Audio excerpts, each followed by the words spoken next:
Welcome to LifeBridge Online. We are once again grateful that you are tuning in and watching our services online. We are grateful to be part of your life, whether this is Sunday morning for you and you're sitting on the couch with family having your celebration service, or whether you are throughout the week going to the grocery store or blowing leaves in your front yard. Whatever the case may be, we are grateful that you have tuned in to us today and you are allowing us to be part of your life. I want you to know that to those of you who are part of our LifeBridge family, we miss you. We cannot wait until our church is reunited under one roof, worshiping, celebrating God together. We long for that day, and we hope that you long for that day too. We do this every week because we want to love the family, the faith family, well. We want to love others well.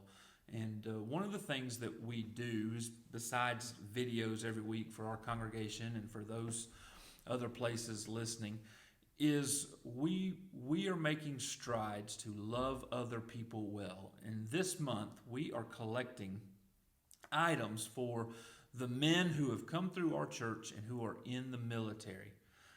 These men are currently serving. If you're interested in this, you've probably seen an email, if you are a LifeBridge member, giving you the specifics of what to collect, what to send. We are going to be sending care packages to these men within the next couple of weeks.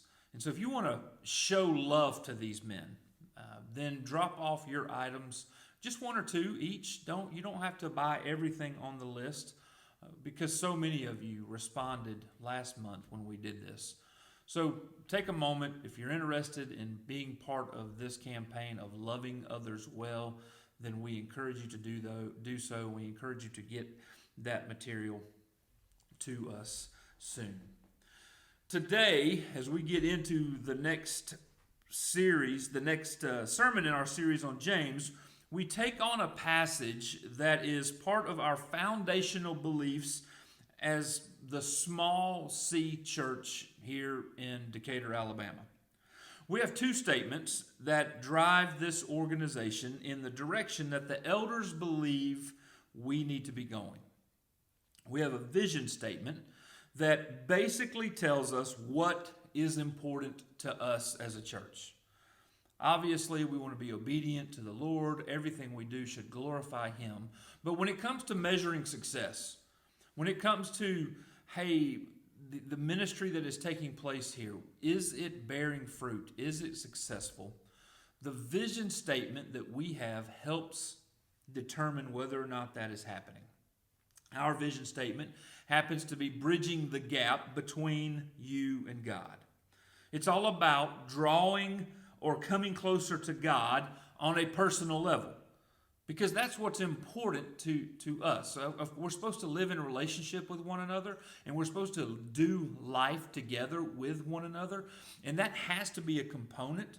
But at the end of the day, my faith journey in maturation, growth, is all about my effort and what I'm doing and how the Holy Spirit is working in my life. And we have to know that you are responsible for the maturity that does or maybe does not take place in your relationship with the God. So, bridging the gap between you and God is all about this personal desire for you to draw closer to Him. Now, one of these verses that we base this statement on is found in verse 8 of James chapter 4. And so, obviously, if this is a critical statement to the church, and then one of the verses which we base this on is found in the book of James, then we're going to talk about it. So, look at it. James chapter 4, verse 8. Come close to God, and God will come close to you. Wash your hands, you sinners. Purify your hearts, for your loyalty is divided between God and the world. God has this desire for you to come close to Him, to draw closer and closer to Him. And this only happens when we become more like Jesus. Let that kind of sink in. It doesn't just happen. Like there has to be change on my part because God is holy. He's absolutely pure. We are sinners. We are separated by this void that sin has caused, and we are to become closer and closer and closer to God. And we only do that as we, and the New Testament is full of this, become more like Jesus. This happens, this process of becoming like Jesus is called sanctification. And as James writes, he tells us that we are to wash our hands and we're to purify our hearts. Well, this is James' way of saying that we are to become like him. This is sanctification. The purifying of our hearts is sanctification. And in this process, we become more like him. So that's what God desires. He desires that we draw closer to him. It only happens when we are becoming like him. And we do this in relationship as we live life together with other people. I hope this makes sense to you. I say all that because this was what the original message planned for today was going to be on. It was going to be on verse 7 and 8. But that has changed. And I actually want to spend some time talking through another point in James chapter 4. It's at the very beginning of this passage. And it's something that I think that's important for us to wrap our minds around. This is something that's been on my heart for the past month or so. And I think that there's an issue there in my life certainly, but in the life of our congregation, of our faith family, that might be hindering our drawing closer to God. Something that's there that we may not even realize it's an issue.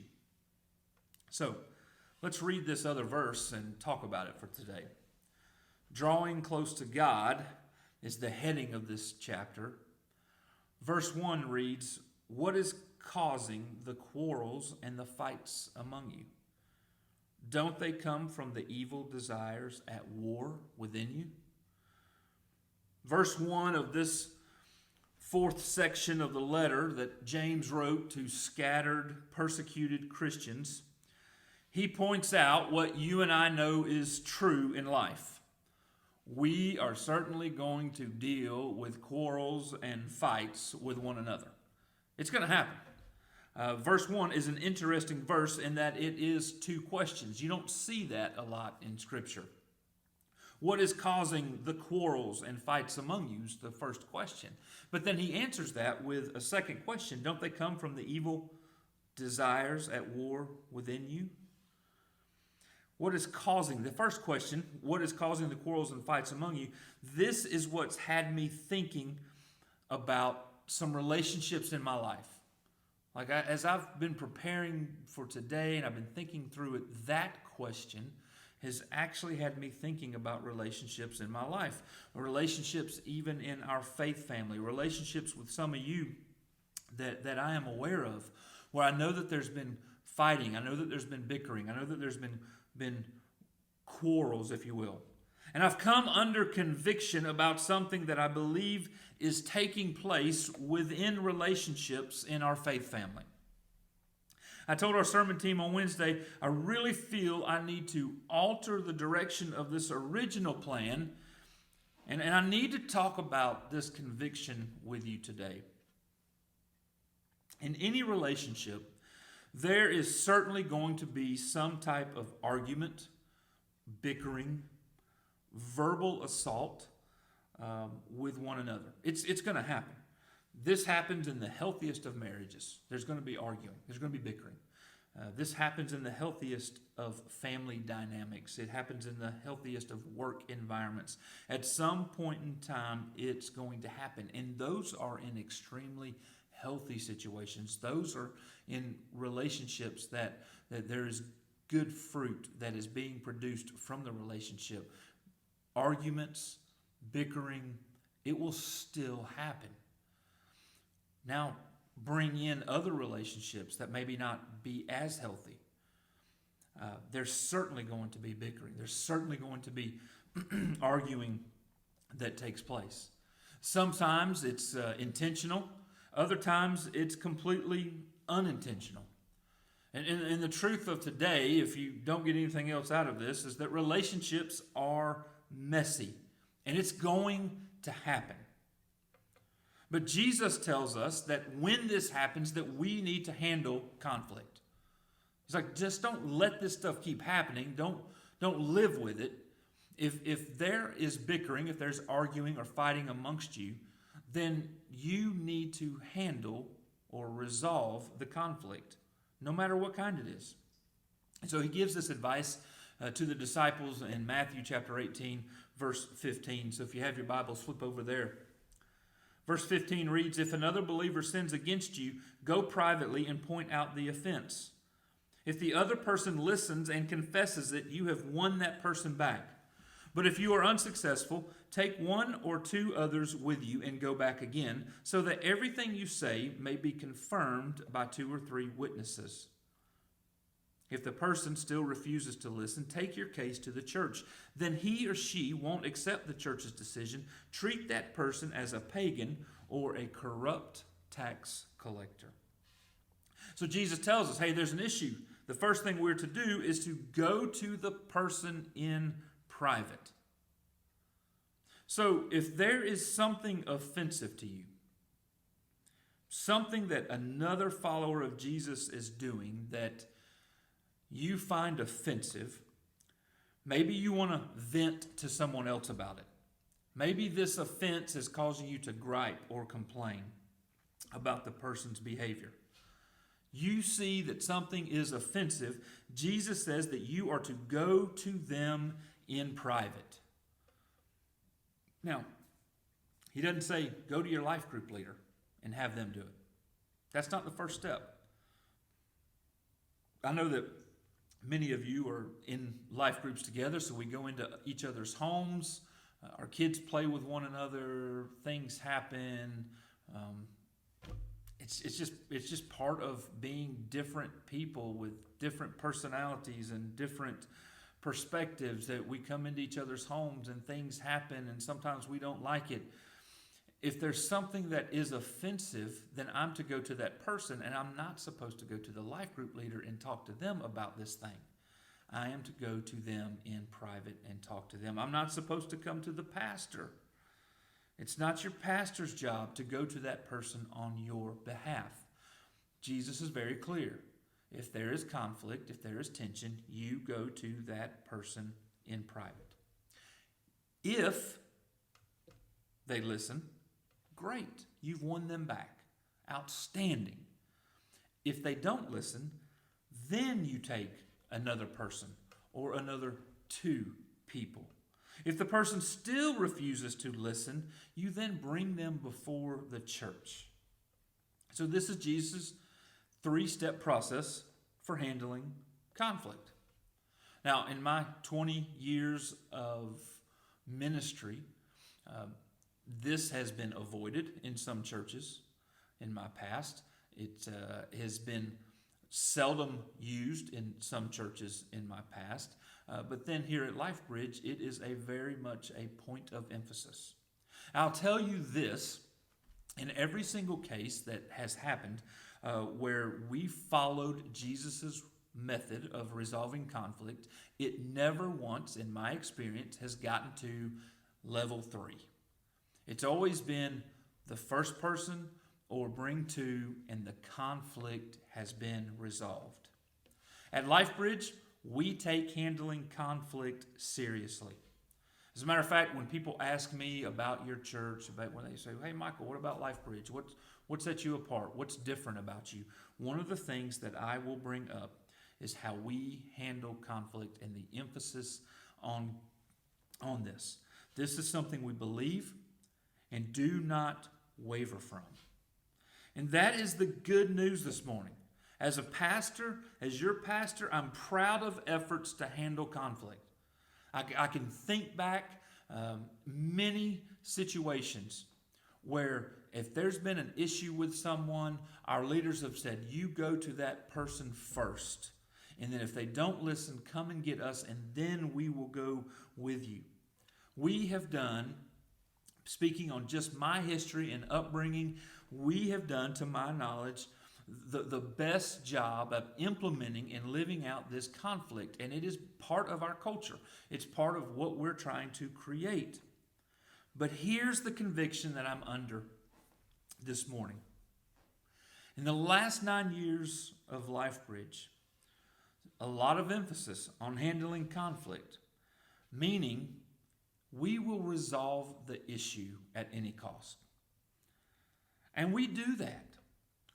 But the issue that I have with that is we now think that that is all we are supposed to do. And church, I'll confess right now, I'm guilty of this. I am guilty of getting caught up in the, hey, there's conflict, there's tension, let's resolve it in a biblical way. Celebrate when it happens. Yay, the conflict has been resolved. But the Bible teaches us that there's another step. There's more to the relationship. There's more to what's at stake here than just solving an issue between two parties. We are not only to handle the conflict, take care of the issues that may be between me and you or you and someone else, we are also supposed to reconcile the relationship.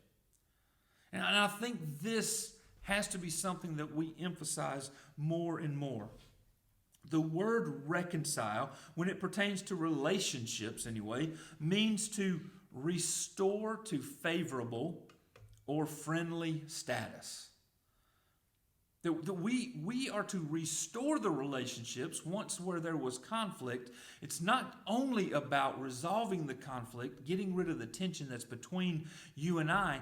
It is restoring that relationship to a friendly status.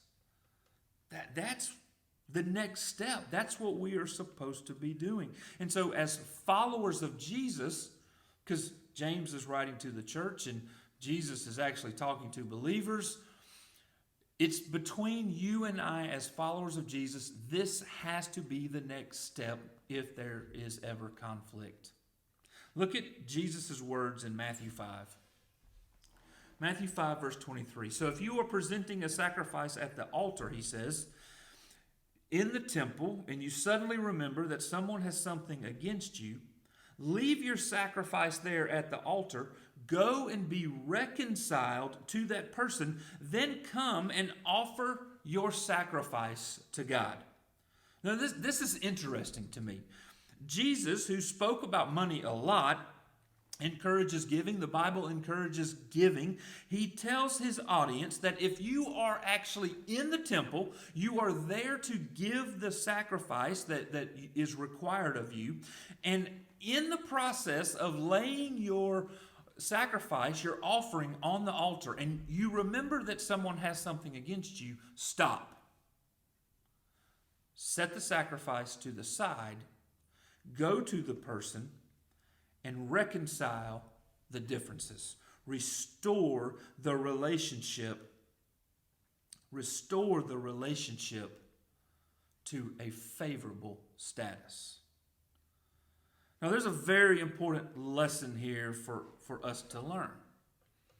Logic, human, earthly logic, would say you give the gift to God first. After all, Jesus gives the example of if you're in the temple and you are placing your offering on the altar. Well, logic says go ahead and do that. I'm putting God first. I should always put God first. So I'm going to place the offering here, and then I'm going to go talk about this relationship. But Jesus is like, no. Take care of the earthly relationship first. Then come give your offering to God. I want you to think about that for a second. Jesus says that if there's relationships in your world that are fractured, if there's relationships that aren't up to how we are supposed to treat one another, then we shouldn't even give a gift until we go and take care of that relationship. And he uses the word reconciled. He says you need to have this relationship restored to favorable status. And so this is just proof of what is often said. You cannot love God with your mind, soul, body, strength if you don't love your neighbor as yourself. And there's a lot of Christians walking around thinking that we can separate those two, that I can love God with the entirety of who I am and love most people as I do myself. But what Jesus is making, as he is making a point, he's stressing here that you cannot honor God with your gifts and sacrifices if there's splintered, unhealthy relationships. So stop what you're doing and go and reconcile those relationships. So it's not enough for us today to simply resolve the conflict. We must also strive to reconcile relationships, restore the relationships to a friendly, to a favorable status. So as we talk about reconciliation for a minute, there's three things needed for reconciliation if you're going to do this. Ephesians 4 is loaded with advice on how to restore relationships. It's a great chapter to read. I encourage you to go do that on your own. We're just going to read a couple of verses here. Ephesians 4, Paul is talking to the church. Verse 1, he says, "Therefore I, a prisoner for serving the Lord, beg you to lead a life worthy of your calling, for you have been called by God. Always be humble and gentle, be patient with each other, making allowance for each other's faults because of your love. Make every effort to keep yourselves united in the Spirit, binding yourselves together with peace." And I think the first thing that is needed for reconciliation in relationships is humility. James asked the question, verse 1 of chapter 4. What is causing the quarrels and the fights among you? Don't they come from the evil desires at war within you? Hey, the evil desire that James is writing on, what he's saying there is the evil desire at war within you is pride. Pride is what's at war within you. Pride is our biggest obstacle in reconciliation. I know situations in our church and in my life where tensions and conflicts were handled, were taken care of, but there's still an issue with the relationship. The relationships need to be reconciled. And the issue is pride. I don't want to. I'm not willing. Pride. So the first thing that is needed is humility.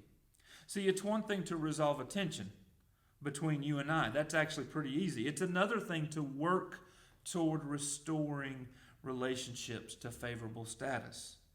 I'm willing to resolve the conflict. I can do that, and on the inside, I can still be mad.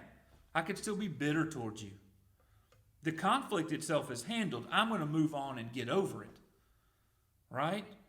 We've been there. I can do that. But that's not reconciliation. If you examine every relationship that needs to be reconciled and you're not willing to do so, you have pride issues. Humility is needed. And Paul writes in Ephesians 4, always be humble. And I'll say it here, and those who are listening and know me know this. This is not easy. This is hard for me to always be humble. It's hard for me to be humble just a little bit of the time. He says, always be humble. Because here's the thing, when I start practicing humility then allows me to be gentle.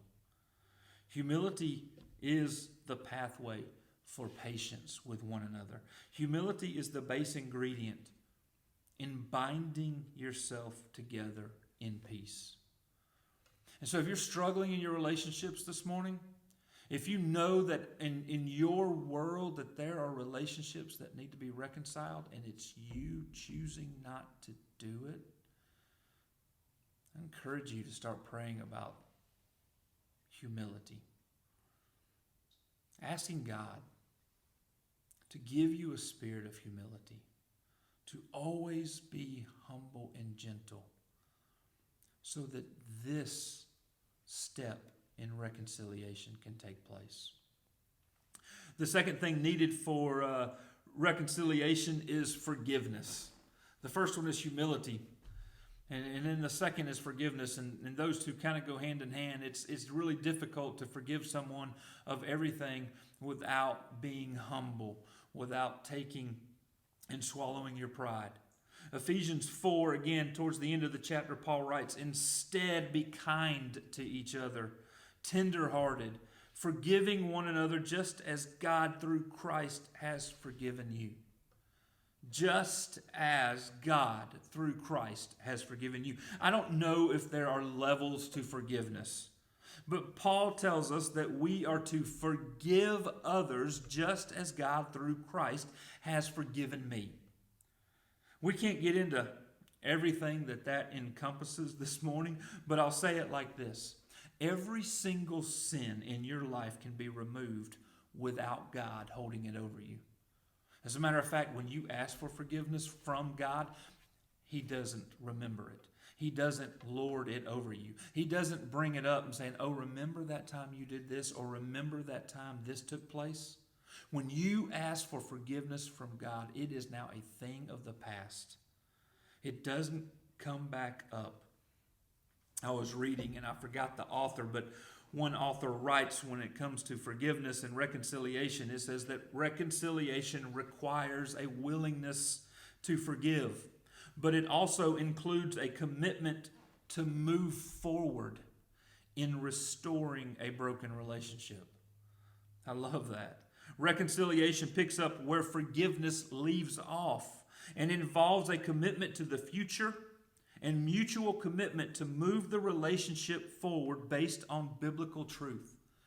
Did you hear that? Reconciliation is a commitment to the future. It's a commitment to moving the relationship to a healthier place based on biblical truths. He goes on to write that God is calling believers to move beyond forgiveness to reconciliation with one another in light of His glorious saving work in our lives. As a result of grace in our lives, we should move beyond forgiveness to reconciliation, to restoring the relationship. The third thing needed. The third thing needed is we need to learn to practice empathy. This is a word that has just been on the radar in church circles for the last decade or so. I know growing up, I certainly never heard the word empathy. I could relate to, hey, be compassionate towards one another, and I certainly struggle with that, and be sympathetic towards one another, and I'm certainly not the most sympathetic. In the last decade, it seems that the emphasis in relationships has been on empathy, that we need to practice empathy with one another. Empathy is the ability to understand and share the feelings of one another. Yeah, I'll say that again if you're taking notes. Empathy is the ability to understand and share the feelings of one another. I don't even like to talk about my own feelings. I've done a wonderful job growing up of suppressing my own feelings and never sharing my own feelings, much less the feelings of other people. But empathy is practicing and knowing that I need to understand and share what you're going through. And church, this is not easy. It's not easy for me, and it's not easy for most of you. But here's the truth about reconciliation. Reconciliation is not a switch we simply go and flip. We don't just make up our mind today that I'm going to reconcile relationships. I don't just tell myself, okay, those relationships, they're all good. It doesn't work that way. There has to be humility on my part to forgive, which leads to empathy, understanding, and sharing the feelings with the people whom I have had issues with. Relationships are only restored when I actually take the time to understand what is going on from your point of view. The key words there, take the time to understand. See, reconciliation takes time. Resolving conflict is a much simpler process than restoring fractured relationships to a favorable status. I can resolve a conflict in a few minutes of understanding that I upset you, that you upset me, and we will just move on. Reconciliation, the restoration of that relationship, takes time. Paul commanded the church at Rome, Romans 12, he says, rejoice with those who rejoice, weep with those who weep. Live in harmony with one another. Church, we have people who cross paths every Sunday morning throughout the week that we just tolerate each other. We tolerate the presence. There's been conflict, there's been tension in our past, and we simply decide in our minds that when I'm around that person, I will not trust them. I'll be polite. I'll be cordial to them. And there's a real need for reconciliation in relationships. Paul says that we are to live in harmony with one another. If I'm living in harmony with you, then there is an understanding of your perspective. I'm not going to be able to live in harmony with you without practicing empathy. And so 3 things to help us restore relationships to a favorable status. The need for humility in our lives. The need for forgiving others as God has forgiven us through the work of Jesus Christ on the cross. And learning to practice empathy. As we start running all of our broken, fractured, less than desirable, unhealthy relationships through this process of understanding the need for reconciliation, something's going to happen. It's not going to be an easy journey. It's probably not even going to be pleasant all the way through. But when believers take this seriously, those who are like-minded, those who want to honor God, those who want to become like Jesus, as we start to filter our broken relationships through the lens of reconciliation, and we're willing to fight for relationships, the very thing that we talked about in James 4, verse 8 starts to happen. Come close to God, and God will come close to you. Church, I'm praying for your spirit. I'm praying for your relationships today. Until next week, we'll see you.